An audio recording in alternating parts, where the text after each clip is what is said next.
Mary Barrett stood up in the middle of the stage-stop's common room, her boots planted wide on the plank floor, and pointed a shaking finger at Silas Cobb. "You forged Anton Novik's name on that relinquishment," she said, loud enough that the coffee cups on the long table went still. "I have seen his hand, Mr. Cobb.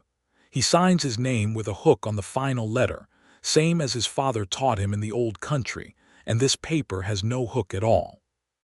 You wrote this yourself, or you paid a man to write it for you, and you took 40 acres of good bottomland off a family who cannot read English well enough to catch the lie."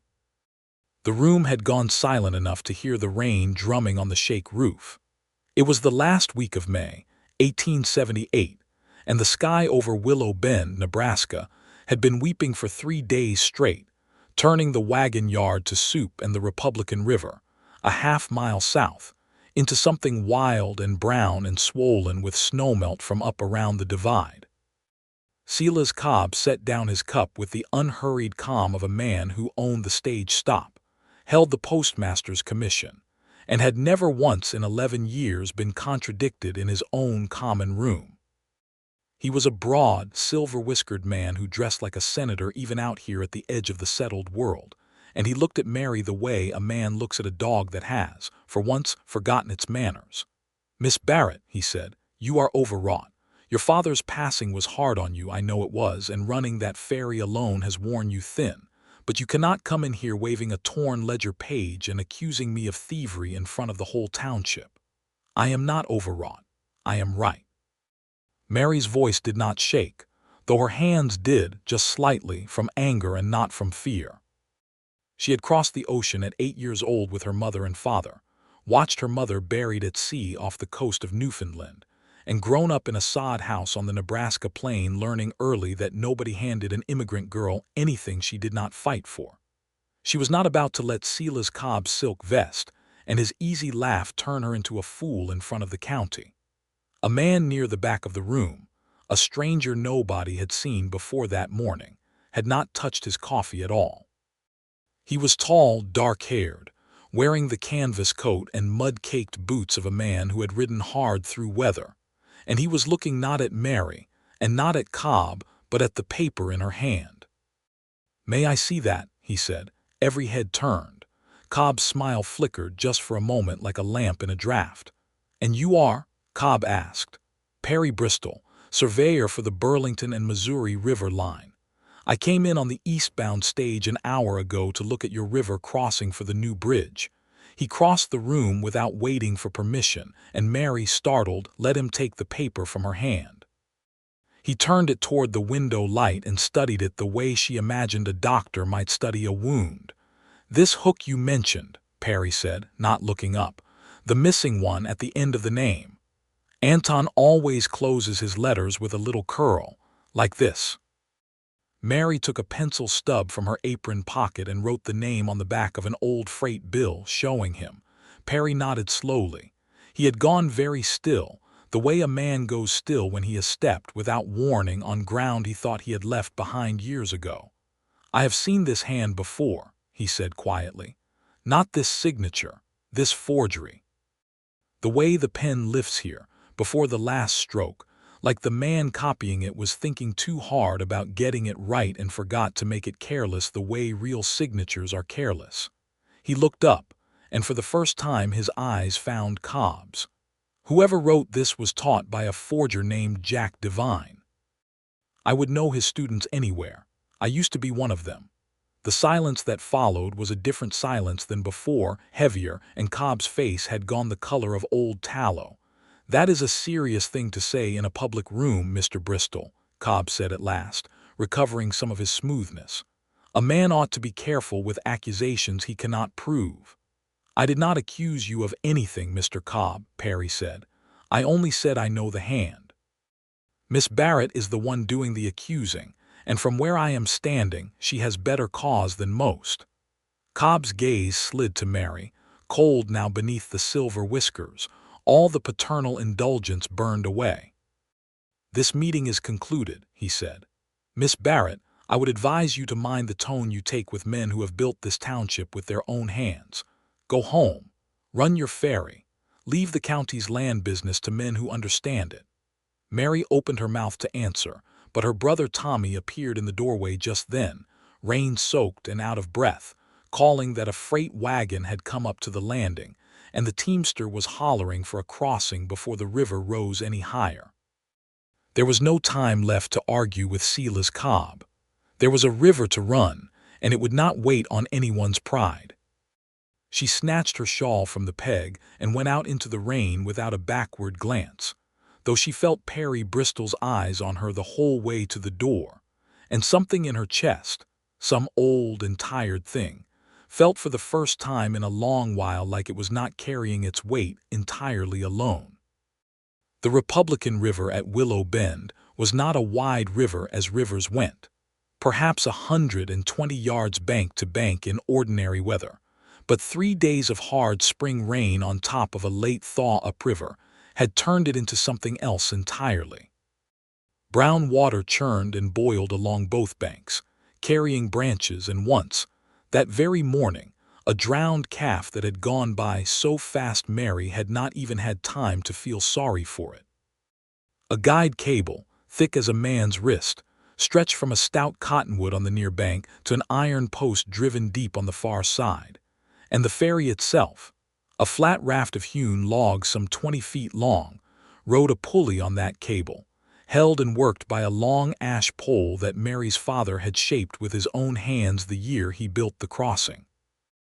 Michael Barrett had built that ferry in 1869, the year after he filed his claim, because the nearest bridge was 40 miles east, and a man could not farm land nobody could reach in a wet spring. He had run it for 7 years, and when a fever took him in the winter of 1876, Mary had simply kept running it, because there was no one else, and because Tommy was only 12, and because the alternative was to let the stage line and the freighters and the Bohemian and German families up and down the valley find some other way across, and she was not going to let her father's crossing die with him. She had run it alone for 2 years now. Alone in flood, alone in ice, alone with fever chills shaking her hands around the pole while wagons waited. She had never once let anyone say she could not do it, but she had also never poled a raft across water quite this angry. The teamster's wagon sat heavy at the landing, 2 mules stamping nervously in the traces, and Mary was already wading out to the raft, skirts soaked to the knee, when she heard hoofbeats behind her and turned to see the stranger from the stage stop swinging down off a rented bay horse. "You cannot cross in this," Perry Bristol said. "It was not a question. I have crossed in worse." "Miss Barrett, that current would take a loaded wagon and turn it sideways before you were 30 feet from shore." "Then it is a good thing I am not loading the wagon until I have the raft steadied against the bank, Mr. Bristol." She said his name the way a woman says a word she has decided, for the moment, to be unimpressed by. She climbed onto the raft and set her pole, testing the water's pull, and felt the whole platform shudder under the weight of the current dragging at the guide cable. He was already pulling off his coat. I did not ask for help. I did not ask permission to give it. He stepped into the water, which came up nearly to his thighs, cold enough that she saw him suck in his breath, and hauled himself up onto the raft beside her before she could argue further. "You can put me off on the far bank if you like, once we are across. But I have poled a flatboat before, on the Missouri, and I would rather drown trying to help than stand on the bank watching you drown alone." "Nobody is drowning today," Mary snapped, though her heart had leapt sideways at the word, because in the 2 years she had run this crossing she had thought about drowning more times than she liked to admit, late at night, when the water was high and there was no one to hear if the pole slipped from her hands. "Good. Let us keep it that way."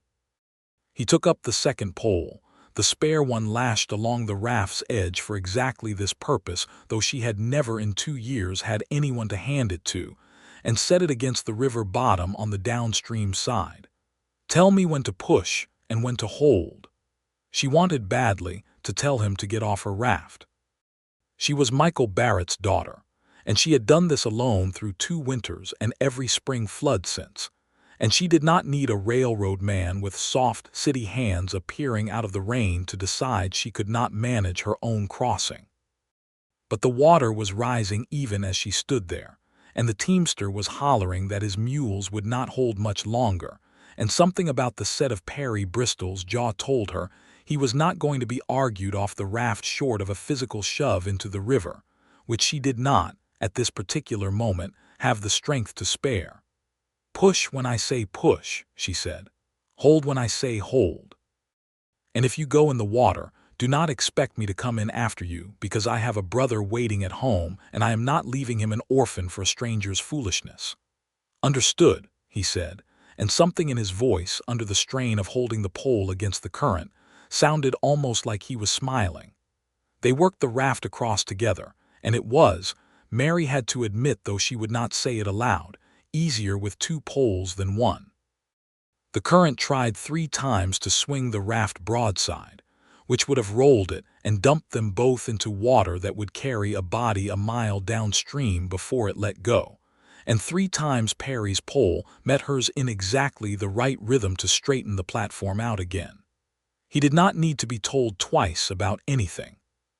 He watched the water the way a man watches something he respects, and he put his weight into the pole at precisely the moment she called for it, and by the time they scraped up against the far bank's landing, both of them soaked through and shaking with the cold and the effort, Mary found she had crossed 100 yards of flooded river with a stranger and felt, for the first time in longer than she wanted to think about, not entirely alone in the doing of it. They brought the wagon over in a second run, working the raft back and then across again with the teamster's mules blowing and rolling their eyes at the water, and by the time it was done the rain had eased to a fine mist and the light was going gray-gold toward evening. "You did not have to do that," Mary said finally, coiling the guide rope at the landing, not looking at him. "No," Perry agreed. "But I have watched men let pride drown them before, and I decided a long time ago I would rather be thought a meddling fool than watch it happen again if I could put my back into stopping it." She looked up at that, caught by something in his voice, some old grief riding under the plain words. "That sounds like a story." "It is. Not one I tell on an empty stomach in the rain, though." He managed a tired smile. "Is there somewhere in this township a man might get a hot meal and dry his boots, Miss Barrett, or does Willow Bend run entirely on flood water and forged deeds?" Despite herself, despite the whole terrible morning, Mary laughed, a short surprised bark of a sound. "There is my kitchen, if you can stand a 14-year-old boy's endless questions about the railroad, and there is the stage stop, if you can stand Silas Cobb's coffee and his opinions. I believe I have had my fill of Mr. Cobb's opinions for one day." "Then you had best come to the house," she said, "though I will warn you, Mr. Bristol, that I do not forget a man's kindness easily, and I am going to want to know a great deal more about this Jack Devine you mentioned, and how you came to know a forger's hand so well." Something flickered across his face, there and gone, quick as a fish turning under water. "In good time, Miss Barrett," he said. "In good time." The Barrett homestead sat a quarter-mile back from the river landing, a snug frame house Michael Barrett had built to replace the original soddy once the Ferry started earning steady money, with a barn and a corral and 40 acres of wheat coming up green and 80 more in corn not yet planted, all of it hemmed by fence Michael had strung with his own 2 hands over 8 backbreaking years. Wild roses were budding along the fence line, and lupin and prairie phlox spread purple and white through the unbroken sod beyond the fields, the whole prairie waking up green and flowered under the wet gray sky in that particular way the plains had of turning beautiful right when a person least expected to notice it. Tommy Barrett, 14 years old and all elbows and questions, could not stop staring at Perry Bristol across the supper table. "You have actually ridden on a locomotive," Tommy said for the 3rd time. "A real one, not just seen one." "More times than I could count," Perry said. "I have laid track, surveyed grade, and once had to jump clear of a boxcar that came loose on a grade outside of Plattsmouth and near took my leg off. Locomotives are not romantic things once you have worked around them a while, Tommy. Mostly they are heavy and hot and try to kill a man about twice a week. I would still like to ride one. Someday you likely will. This line your sister's crossing sits on is meant to have a spur run right through this valley inside 2 years, if the surveys hold and the money holds, which, Perry added with a glance at Mary, is not always a certainty in railroad business. Mary set down her fork. A spur through this valley, through Willow Bend. That is what brought me here. The company wants to know whether a bridge can be built at this crossing, or whether the river demands a different site. He hesitated. I will tell you plainly, Miss Barrett, since you have already had one bruising day of plain talk. If the bridge goes in at this landing, it likely ends the need for a ferry here. The kitchen was quiet a moment, only the fire popping in the stove and the rain, soft now, ticking at the window glass. My father built this crossing with his hands, Mary said finally, evenly.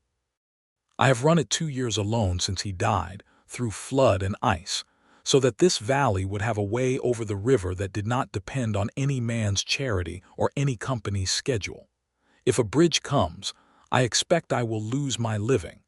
I have known that was possible since the day the survey crews first came through last autumn. It does not mean I intend to make it easy for anyone. I would not ask you to, Perry said, and something in the quiet steadiness of it made her look at him a long moment before she looked away. He stayed the night in the barn loft, over Tommy's delighted insistence and Mary's more measured practicality, since the road back to the stage stop was a mud wallow in the dark, and no sense risking a horse's leg for pride's sake.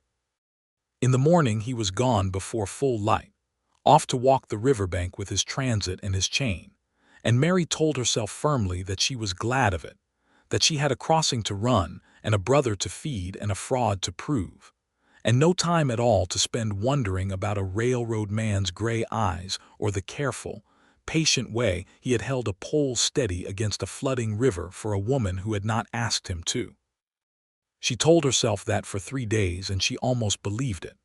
The county seat lay a full day's hard ride northeast, a town called Prairie with a proper land office and a courthouse of raw yellow pine that still smelled of sawdust. Perry rode out there on the 4th day, telling Mary only that he had business to attend to, and returned 2 days later with mud to his hips and a look on his face like a man who has confirmed something he had hoped, against his own better judgment, would prove untrue. He found her at the landing, working a fishing boat loose from where the flood had wedged it against a snag, and waited without a word until she had it free before he spoke. The relinquishment on Anton Novik's claim, he said. I found the original filing in the land office ledger.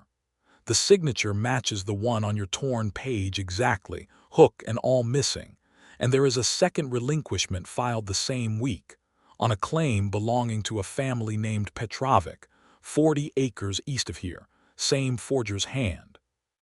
Both claims were purchased 3 weeks later by a company called Cobb and Whitfield, land agents, for a fraction of their worth, and both parcels sit directly athwart the surveyed line for the new spur.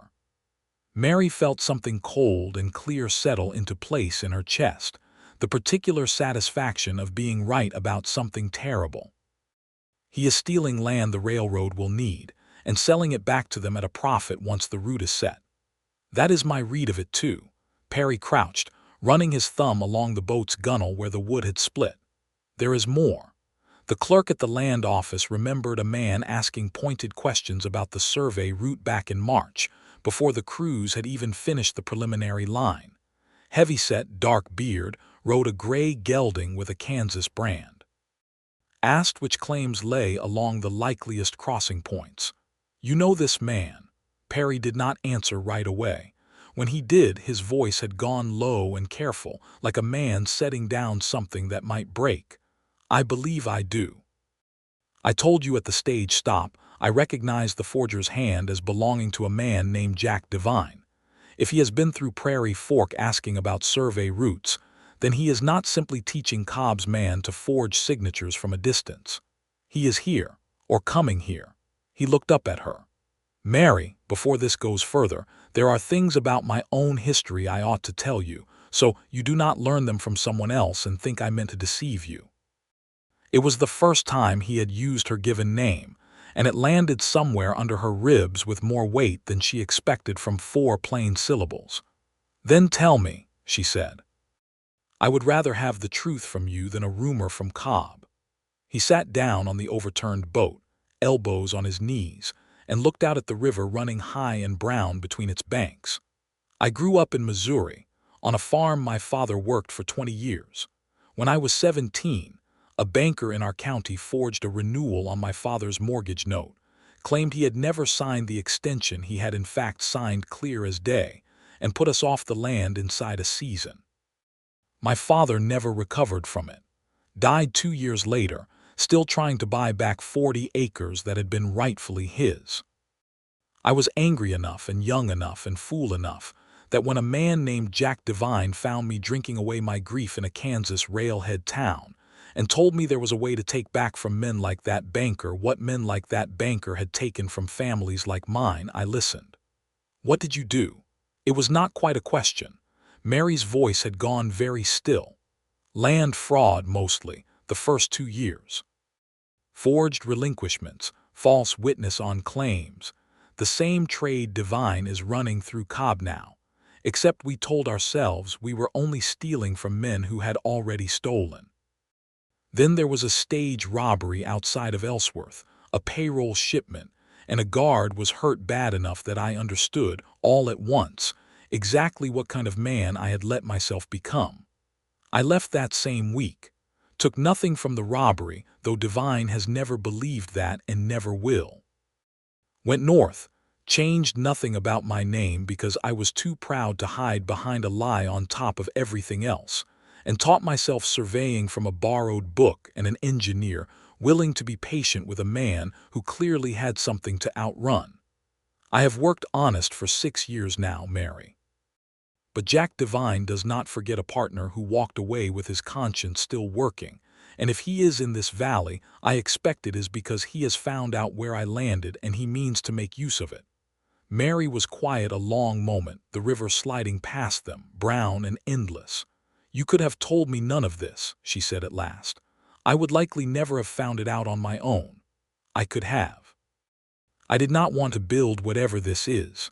And he gestured, a small helpless motion between the two of them, on ground I had not been honest about. "I have watched Silas Cobb call you overwrought for telling the truth in a public room, Mary Barrett, and I will not be a man who asks you to trust him while keeping the worst of his own truth in his pocket."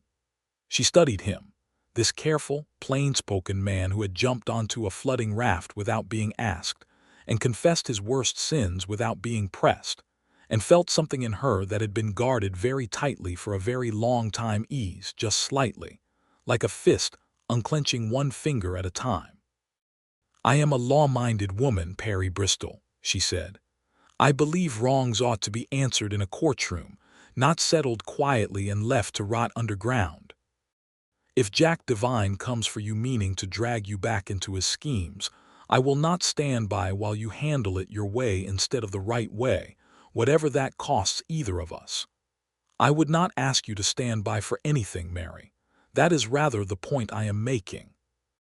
"Then we understand each other," she said, and found when he smiled at that she was smiling too, out on the muddy riverbank in the last gray light of a wet spring evening, with a fraud to prove and an outlaw somewhere in the valley and her whole careful, solitary life quietly rearranging itself around a railroad man's steady gray eyes. The next 2 weeks passed in a strange, busy peace. Perry finished his preliminary survey of the crossing and stayed on, ostensibly to draft his report, though Mary noticed he found reasons to walk the river most mornings around the time she brought a wagon or two across, and reasons to sit at her kitchen table most evenings with Tommy peppering him about locomotives and grade percentages. They argued, often and cheerfully, about how best to bring Cobb down. Mary wanted to ride straight to the Territorial Land Commissioner's office and lay out everything they knew. Perry counted the ways that could fail. No proof yet tying Cobb directly to the forgeries beyond the pattern of purchases. No witness willing to stand against a man who held the postmaster's commission and half the valley's credit in his ledger book. And a forger loose in the county who would vanish the moment he smelled trouble, taking the clearest evidence with him.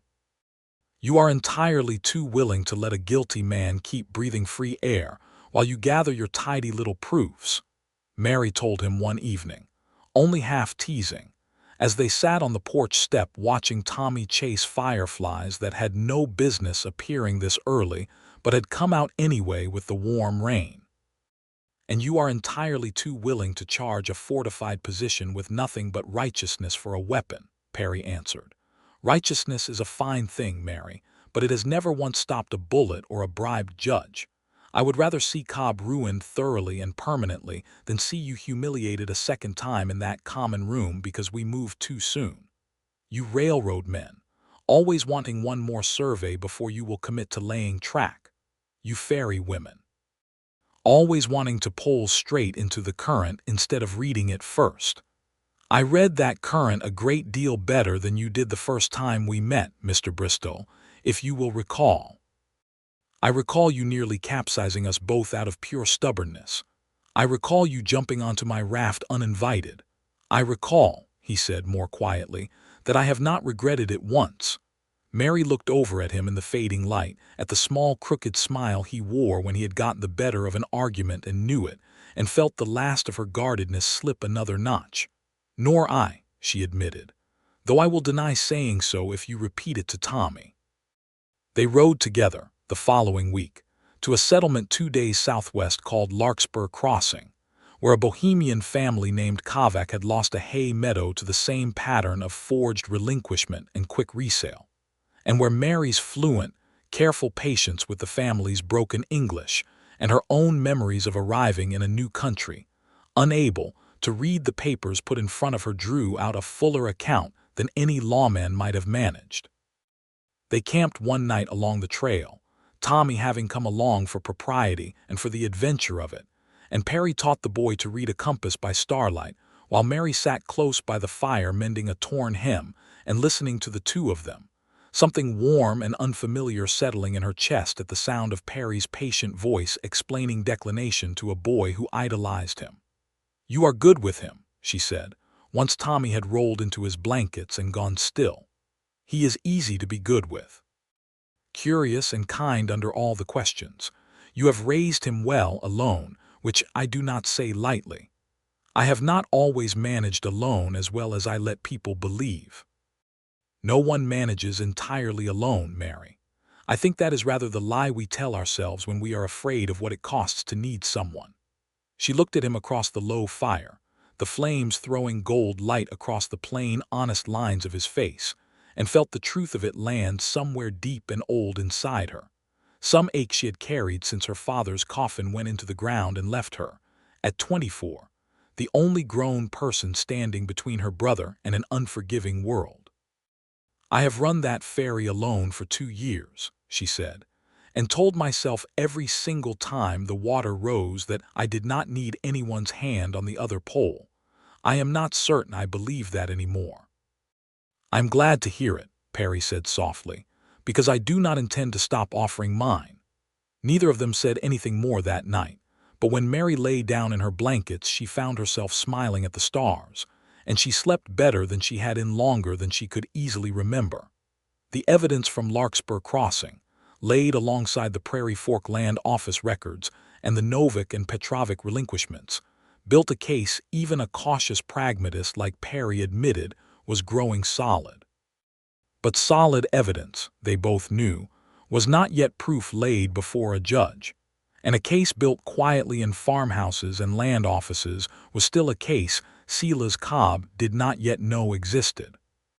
That changed on a warm, close evening 10 days later, when Perry walked into the stage-stop stable to see to his rented bay and found a heavy-set man with a dark beard sitting calmly on an overturned feed bucket waiting for him. Perry Bristol, the man said, in a voice like gravel dragged over a washboard. 6 years and here you are, still going by your own name like a man too proud to learn caution. Perry stopped dead in the stable doorway. Divine, You remember me. Good. Saves us the tedious business of reintroductions. Jack Devine did not stand, only turned his head, studying Perry with an unhurried, proprietary interest that made Perry's skin crawl. I hear you have made yourself quite the respectable man out here. Surveyor for the Burlington line. Sweet on a Barrett girl who runs the river crossing and has been making a great deal of noise about forged deeds. Leave her out of this. I would be glad to, Perry, truly I would, if you would be reasonable about a small matter of business. Devine finally rose, brushing straw from his trousers with an idle hand. The bridge company is due to move a payroll shipment through on the eastbound stage inside 3 weeks to pay the grading crews working west of here. $10,000 more or less in coin and scrip, riding a stage with 2 guards who will not be expecting trouble because nobody expects trouble on a route a respectable postmaster like Silas Cobb has vouched for as safe. You know the schedule.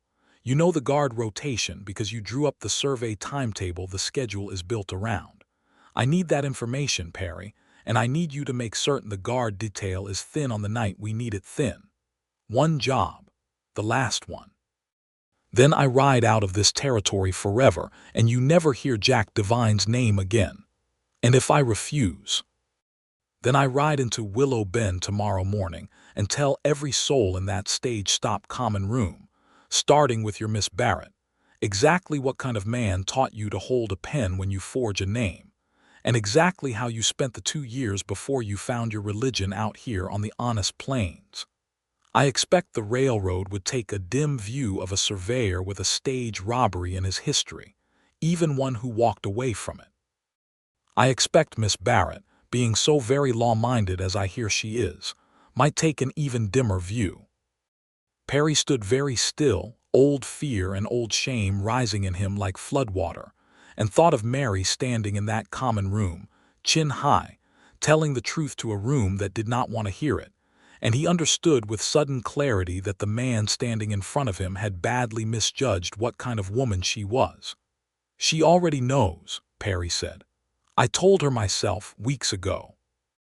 There is nothing you can tell her that will surprise her, Devine, and nothing you can threaten me with that is worth $1 of a stolen payroll, or one more day of you dragging my worst mistakes around like a leash.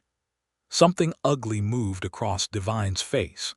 That is a foolish position to hold, Perry. It is the only position I intend to hold. Perry's voice did not rise, but it had gone hard as rail iron. I will not help you rob that shipment. I will not help Cobb steal one more acre of honest land in this valley. And I am telling you plainly, so there is no misunderstanding between us, that everything you and Cobb have done in this county is being written down, witnessed, and readied for a judge, and I intend to see both of you answer for it. Devine studied him a long moment and then smiled, slow and without warmth. Then I expect we are no longer friends, Perry Bristol. A pity. I had hoped for an easier reunion. He walked past Perry, close enough that Perry caught the smell of stale whiskey and river mud, and paused at the stable door. You ought to think harder on how much you are willing to risk, though, before you make an enemy of me entirely. I am not a patient man, and I do not lose gracefully.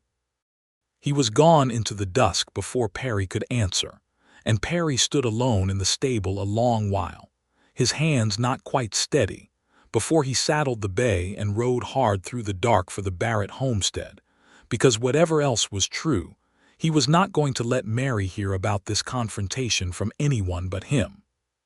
He found her on the porch, mending by lamplight, and told her everything, the offer and the threat and his answer, and watched her face carefully for judgment. You told him I already knew, she said when he had finished. I did. It was the truest thing I had to throw at him. Good. She set down her mending. I will not pretend it does not frighten me, Perry, a man like that loose in this valley with a grudge against you and a scheme he means to protect. But you did right. You did exactly right. And I would rather stand beside a man who tells a blackmailer the plain truth than one who buys silence at the price of one more crime, even a small one, even a last one. She reached over and took his hand, her grip strong and sure from years of poling a raft against hard water. We finish what we started. We take everything we have to the circuit, judge the moment he is next through the territory, and we do it before Divine or Cobb can move against us first. The circuit judge is not due through until the middle of June. Then we have perhaps 3 weeks to keep the evidence safe, keep ourselves safe, and pray the river and the sky cooperate, Mary said, and glanced up at the clouds gathering thick and dark over the western horizon, heavy with the promise of yet more rain, which, this spring, seems a great deal to ask. The rain that had plagued Willow Bend all season came back with a vengeance in the first week of June. 3 days of hard, driving storm that swelled the Republican River higher than Mary had seen it in the 6 years since her father built the crossing.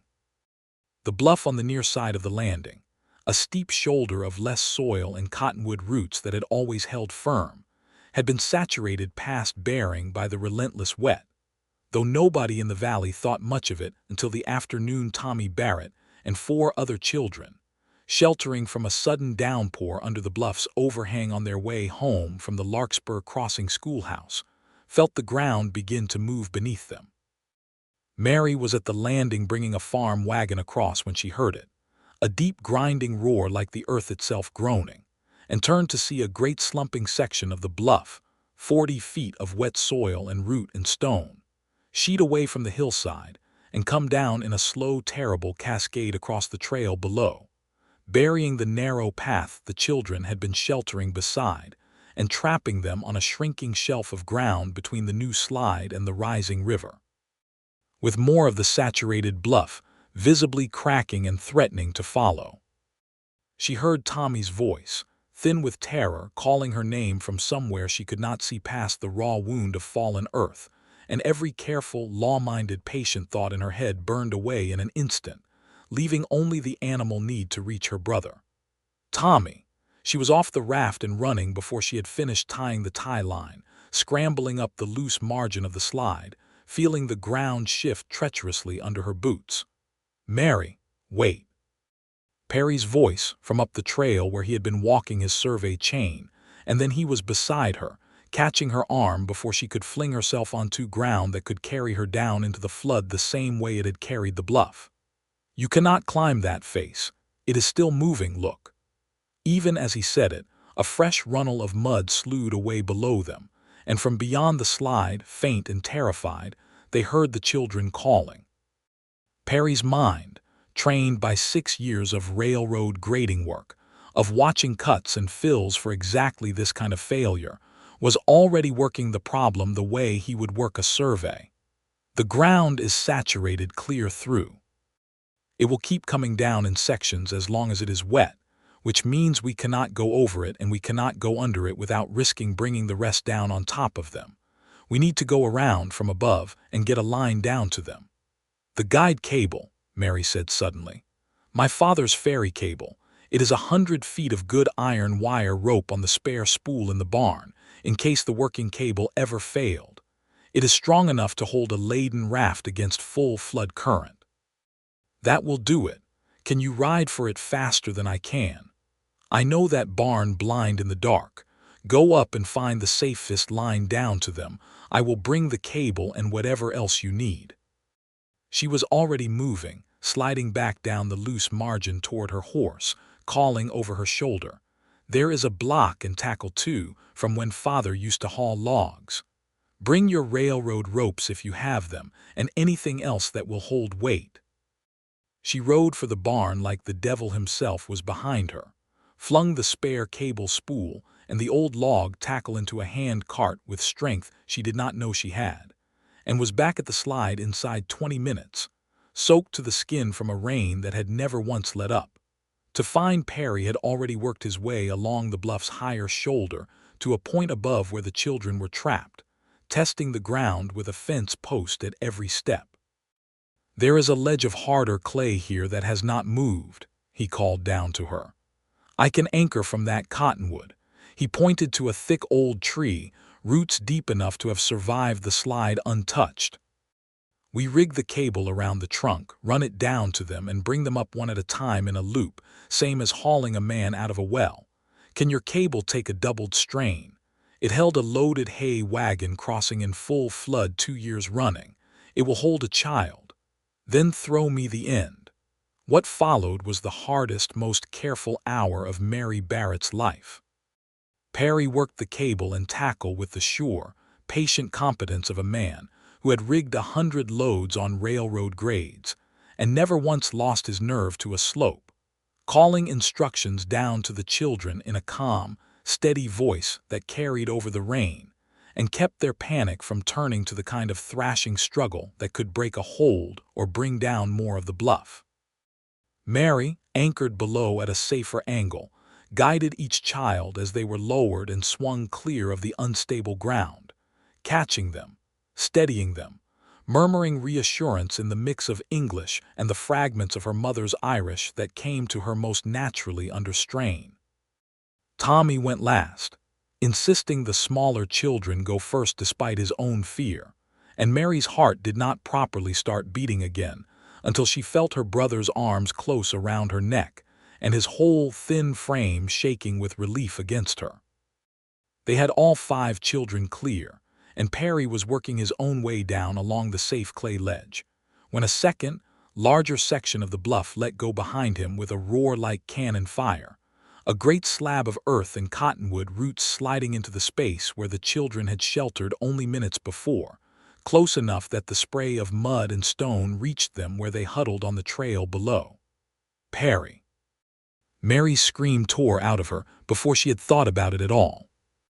But he had felt the ground shift beneath his own feet in time, had thrown himself sideways along the ledge and caught the cottonwood's exposed roots, and when the dust and mud settled he was there still, breathing hard, one arm scraped raw and bleeding where he had scrabbled for purchase, but whole, alive, working his way the rest of the distance down to solid ground with the particular careful deliberateness of a man whose hands were shaking with the aftermath of nearly dying. Mary reached him before his boots had properly found the trail, threw her arms around him with no more thought for propriety than she had given her own scream, and felt him hold her back just as fiercely, both of them soaked and muddy and trembling in the rain. "I told you," she said into his shoulder, half laughing, half weeping, "that I did not intend to lose anyone to a stranger's foolishness." "I recall that warning," Perry said, his voice rough. "I am pleased to report I did not drown or slide or otherwise inconvenience you. You frightened 10 years off my life, Perry Bristol. You frightened a good deal more off mine, the moment you tried to climb that face before it had finished falling." He drew back just enough to look at her, rain running down both their faces, mud and blood and relief mixing together into something that felt, absurdly, like the truest moment either of them had shared. "I do not think I could bear to lose you to this river, Mary. I have thought that more than once these past weeks, and I find I can no longer pretend it is only a passing notion." "Nor I about you," she admitted, breathless. "I have run this crossing alone so long I forgot what it was to want someone beside me on the pole. I do not forget easily any more." He kissed her then, there on the muddy trail with 5 frightened children watching, and the river roaring behind them, and the whole ruined bluff still groaning with the threat of more to come. And it was not a gentle, careful kiss, but a fierce, relieved, thoroughly earned one. And when they finally drew apart, Tommy was grinning at them both with the frank delight of a boy who had suspected this outcome for weeks and was gratified to see it confirmed. They got the children home safe, dried and warmed and fussed over by frightened mothers, and it was only that evening, examining the cut on Perry's arm by lamplight in the Barrett kitchen, while Mary cleaned and bound it with a steadier hand than her racing heart quite deserved, that either of them thought to wonder whether the slide had been entirely nature's doing, or whether the rains had simply finished what someone's hand had begun.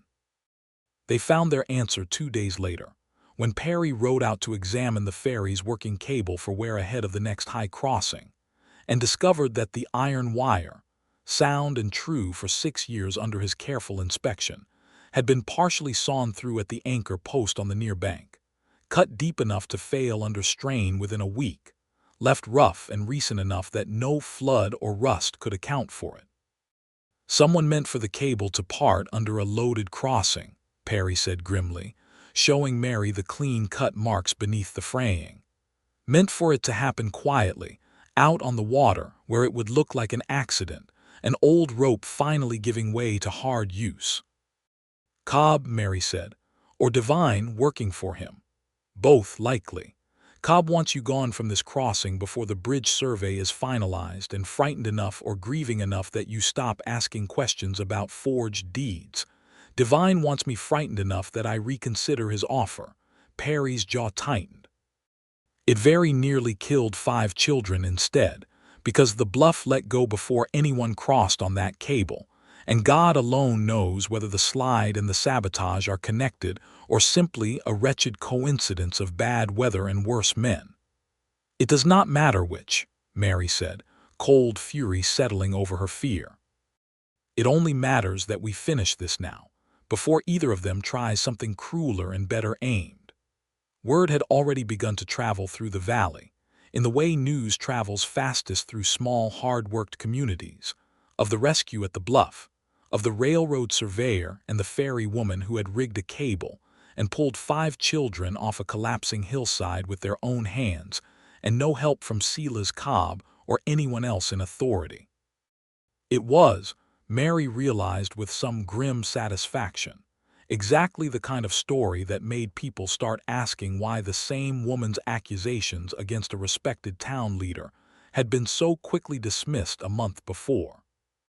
Perry sent a letter by the next eastbound stage to the district judge's clerk, requesting the circuit court's earliest possible arrival at Willow Bend, rather than waiting for its scheduled June session, citing evidence of land fraud requiring urgent attention. He sent a second letter to his own railroad superintendent in Omaha, laying out plainly what he had learned of the forged relinquishments along the surveyed line, and his own history with Jack Devine, holding nothing back, because he had decided, sitting at Mary's kitchen table with her hand steady on his bandaged arm, that he would rather lose his position honestly than keep it built on a hidden truth. The response came faster than either of them expected. Word reached Willow Bend that the circuit judge, a stern, deliberate man named Judge Harlan Whitcomb, who rode the district twice yearly, and had a well-earned reputation for having no patience whatsoever with corruption dressed in respectable clothes, would arrive within the week, ahead of his usual schedule, drawn by the seriousness of the claims, and by a second letter Mary herself had written, in her own careful immigrant's hand, laying out every forged relinquishment and every cheated family by name. Silas Cobb, for his part, was not a fool, and the growing murmur through the valley told him plainly that his position was no longer as secure as it had been a month before. He came to the Barrett homestead himself, 3 days before the judge was due, riding up the lane in the late afternoon with an expression Mary had never before seen on his broad, self-satisfied face, something close to desperation, wearing the shape of an offer. "Miss Barrett," he said, not dismounting, "I have come to propose a settlement. I will withdraw the purchase agreements on the Novick and Petrovic claims, restore them their land outright, and I will pay you a fair sum, a generous sum, for the loss of your ferry crossing when the bridge is built, if you and Mr. Bristol will simply let the matter rest and allow the judge's visit to pass as a routine circuit call rather than an inquiry into my affairs." "You want us to bury it," Mary said flatly. "I want a quiet resolution that leaves no one ruined, including you, Miss Barrett, because I promise you a public inquiry will drag your name and your brothers through mud you cannot easily wash off, whatever the outcome. I have friends on the territorial bench. I have friends at the railroad's Omaha office. This need not end badly for anyone if we are all reasonable. You forged a widow's neighbor out of 40 acres, Mr. Cobb, and paid a known outlaw to teach your hand the trick of it, and you very nearly let a hillside fall on 5 children rather than see your scheme exposed. I do not know if that last part was your doing or Jack Devine's alone, but I intend for the judge to find out, and I do not intend to be bought into silence about any of it." Mary's voice did not waver. "I have spent 2 years proving to this valley that an immigrant woman can run a crossing as well as any man her father might have hired. I am not about to spend the last of my courage now when the truth is finally close enough to grasp." Cobb's face hardened. "You will regret this, Miss Barrett." "I regret a great many things, Mr. Cobb. Trusting your word was never going to be one of them, however this ends." She turned and walked back toward the house without a further word, and behind her she heard Cobb wheel his horse and ride off hard toward town, and she understood, with a cold certainty settling in her stomach, that a cornered man was often a more dangerous one than a comfortable one, and that whatever came next would not come gently. It came 2 nights later in the dark hour before dawn, when Jack Devine made his last desperate throw. Perry was staying in the Barrett barn loft again, close enough to answer trouble quickly, when he woke to the sound of the corral gate banging and Tommy's voice, sharp with fear, cut short too fast. He was down the ladder and out into the yard with his revolver in hand before he had fully gathered his wits, to find Devine standing in the lantern light with one thick arm locked around Tommy's throat, the boy's eyes wide and furious above the restraint. "Let him go, Devine." "I will, the moment you and I have settled our business properly." Devine's voice had lost its earlier smoothness, gone ragged with the particular desperation of a man who has run out of quieter options. "The judge arrives in 2 days. I expect he means to hang men like me from the nearest cottonwood, given the chance, and I do not intend to give him that chance. You will ride with me to the stage road tonight and help me take that payroll shipment a week early, before the guard rotation Cobb warned me was about to change, and you will do it now, or I put a knife in this boy's ribs and let his sister find him in the morning." Mary had come out onto the porch at the first sound of trouble, and now she stood very still in the lantern light, her father's old shotgun in her hands, steadier than her racing heart had any right to make her. "You will do no such thing," she said, and Devine's head snapped toward her, startled to find a second armed party in a confrontation he had planned to control entirely. "Miss Barrett, put that down before someone gets hurt who need not be." "I have poled a raft through flood water alone for 2 years, Mr. Devine. I have handled this shotgun since I was younger than my brother is now, to keep coyotes from the henhouse and worse things than coyotes from worse doors. I'm not going to put it down while you have your arm around Tommy's neck." Her voice was steady, but her eyes flicked just once to Perry, a silent question, together or apart.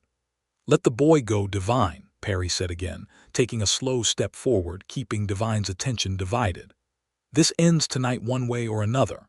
You can ride out of this territory a free man if you release him now and go before the judge arrives, or you can wait for a rope, but you will not use that child to force my hand.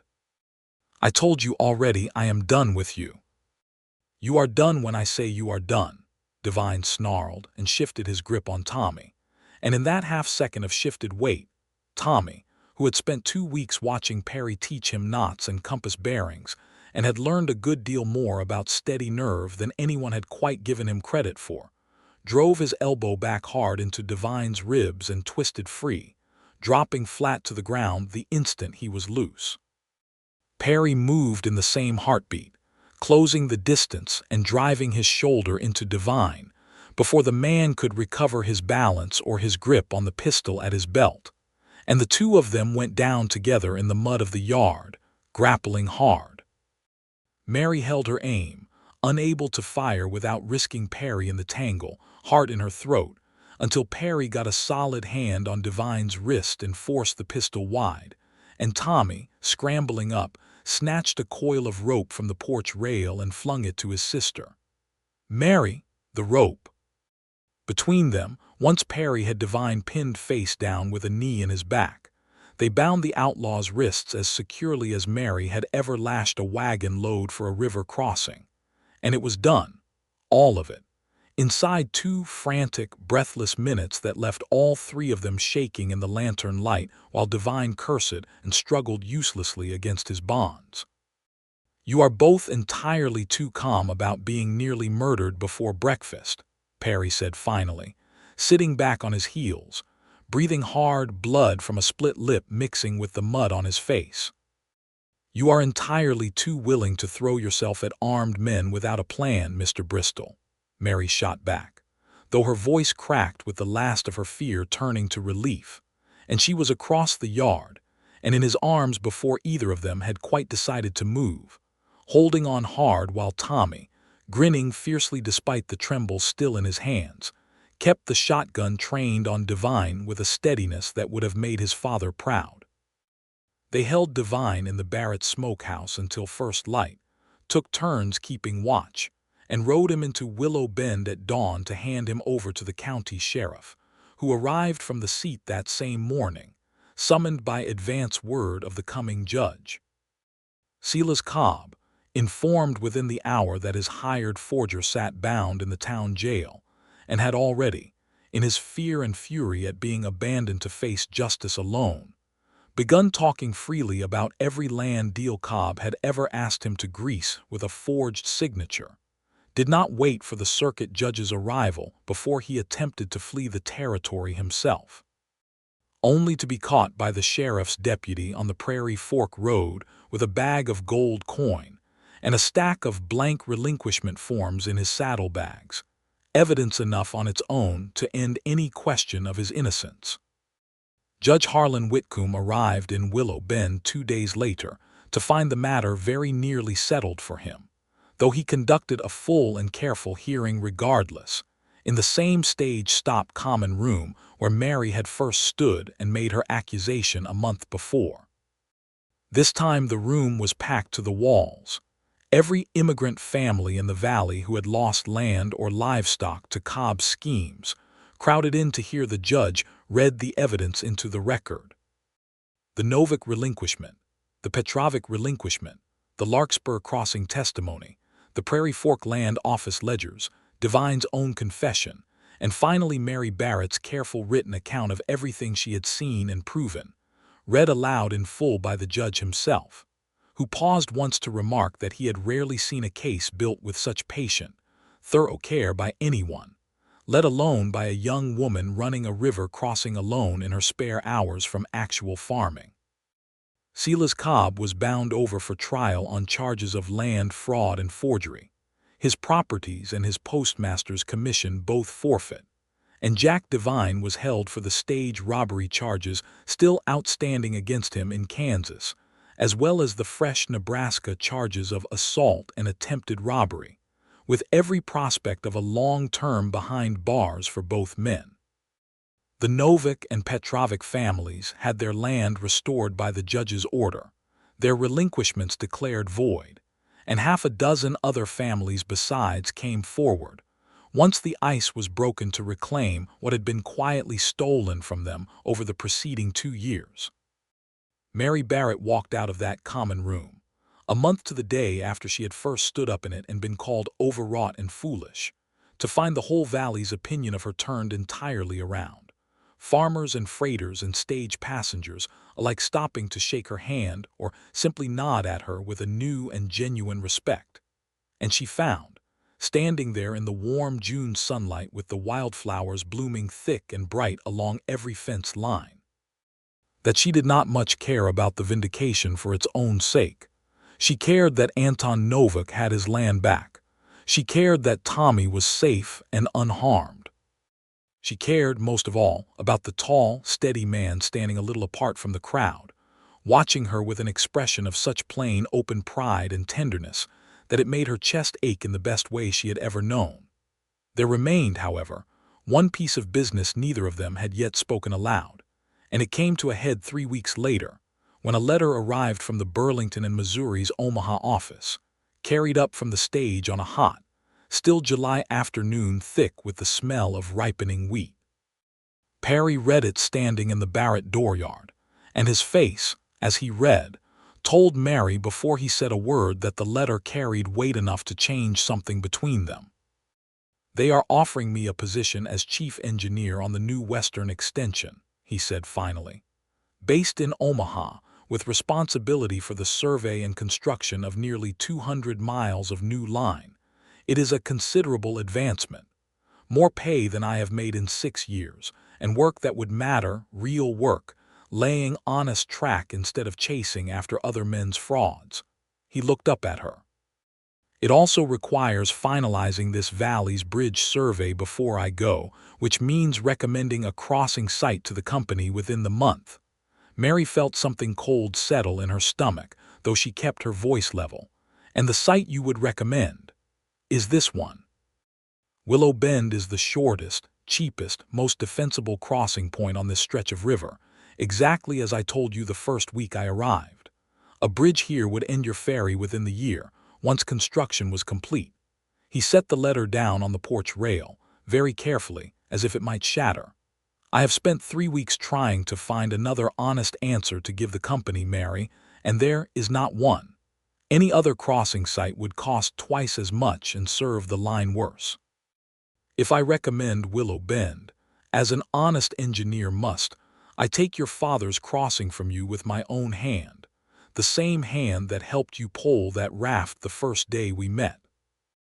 Mary was quiet a long moment, looking out over her fields, the wheat standing tall and gold-green now, ready for harvest inside a month, the fence line still bright with the last of the summer's early flowers.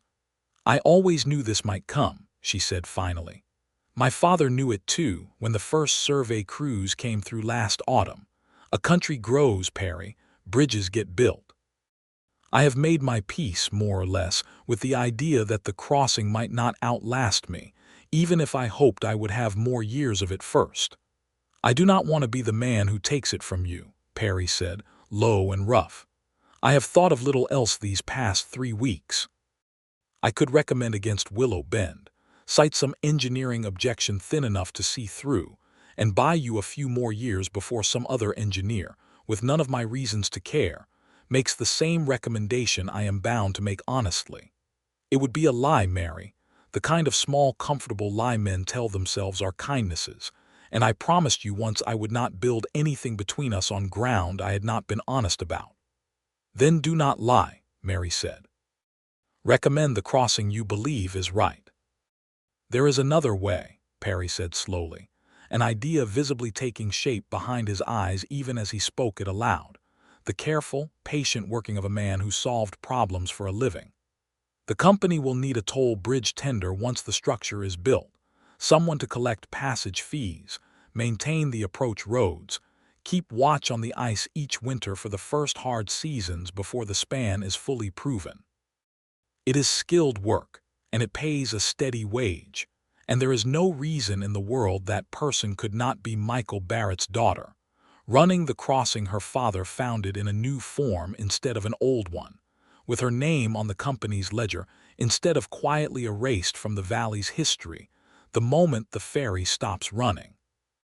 I could put that recommendation forward alongside the survey, Mary, not as a favor bought with a lie, but as the plain, honest truth that no one in this territory knows this river or this crossing better than you do, and no one has a stronger claim to tend whatever is built here. Mary stared at him, something bright and startled rising behind her eyes. You would do that? Turn down Omaha, chief engineer, 200 miles of new track and all the advancement that comes with it, to stay here and see that recommendation through properly, instead of leaving it to whoever the company sends after you. Mary Barrett, Perry said, and came down off the porch step to stand close in front of her, taking both her work-roughened hands in his. I did not come to this valley looking to fall in love with a woman who could out-argue me on justice and out-pole me on a flooding river both in the same week. But I have, entirely and completely, and I find that 200 miles of new track in Omaha holds no appeal at all set against the prospect of one crossing here with you for the rest of my life. I will write to the company and decline the promotion. I will recommend the Willow Bend site, because it is the honest engineering answer, and I will recommend you, by name, as the bridge tender the company would be fortunate to employ, because it is the honest answer to that question too. And then, if you will have me, I would like to stop being merely the stranger who would not let you pull that raft alone, and become the man who never lets you face anything alone again, for as long as you will let me stand beside you." Mary's eyes had gone bright with tears she made no effort to hide, standing there in the July sun with the wheat rustling gold around them and Tommy watching, unashamedly delighted, from the barn door where he had clearly been listening the whole while. "I have run this crossing alone since I was 24 years old," she said, her voice thick, "and told myself so many times that I did not need any man's help to prove I was equal to it. I was wrong about a great many things this spring, Perry Bristol, but I was most wrong about that. I do not want to run anything alone anymore. Not the ferry, not the fields, not whatever comes next." She laughed, half a sob, and pressed his hands tight in hers. "Yes, I will have you. I would have you if you asked to help me pole 100 flooded rivers, and I would have you if you asked to stand beside me on dry, ordinary ground for the rest of our lives, so long as we stand there together." He kissed her then, gently this time, with none of the desperate urgency of the bluffside kiss, but all of the same fierce tenderness. There in the golden wheat with the whole wide Nebraska sky arching bright and blue overhead after so many weeks of rain. And Tommy, unable to contain himself a moment longer, let out a whoop that startled the chickens and sent Mary and Perry both laughing into each other's arms. They were married in September, once the wheat harvest was safely in a small ceremony at the Barrett homestead attended by the whole valley, from the Novick family whose land had been restored, to the sheriff who had ridden out to arrest Devine, to a handful of railroad men Perry had worked alongside who rode down from the grading camps to stand as witnesses. The bridge across the Republican River at Willow Bend was completed the following spring, a sound and handsome span of timber and iron that Perry himself had engineered with particular care, and Mary Barrett Bristol stood at its near end on the day it opened, collecting the first toll from a wagon driver she had once carried across on her father's raft, with her husband's hand steady on the small of her back, and her brother, grown another inch taller and prouder than ever, watching from the bank where wildflowers still bloomed thick along the fence line. Exactly as they had the spring, everything between them began. The old ferry raft was retired that same week, hauled up onto dry ground beside the new bridge, where Michael Barrett's ash pole was set upright in the earth as a marker, a small plain monument to a man who had built a crossing with his own hands, so that no one in this valley need ever go without a way across the river, and to the daughter who had carried that promise forward, alone for 2 hard years, until the day a stranger refused to let her pole the raft by herself, and never once let go again.